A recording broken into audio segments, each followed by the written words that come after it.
Okay, so we're just taking a quick closer look at the box that the stove comes in. Now, they do state on the box that it's 10 kilos in weight, which is still quite light and portable.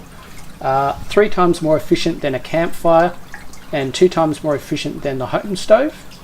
It does burn quite clean, so as far as your wood fires go, you're going to get minimal smoke once the unit gets fired up.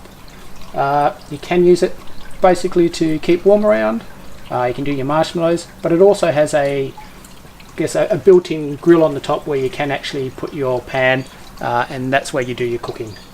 Now, they do recommend using wood that is about 1 inch thick, so smaller wood would burn cleaner and more efficiently, so don't put anything too large in, because you find your larger wood is basically going to cause smoke, and it's not going to combust as well.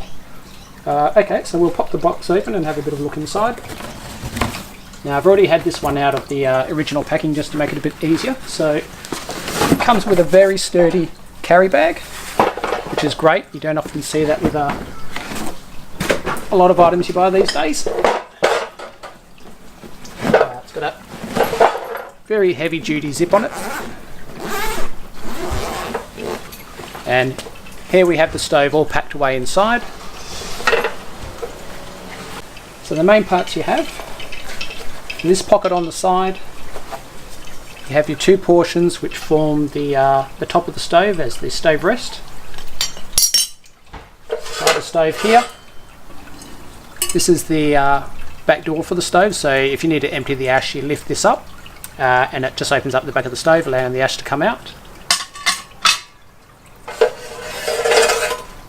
Now, this is the grill that fits in the base of the stove. Now, this is what allows air to flow underneath the wood as it burns to let it burn more cleanly and more efficiently.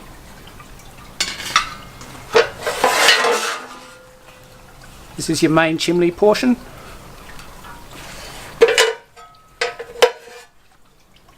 One of the legs. So the 2 smaller side legs. And then the main body of the stove.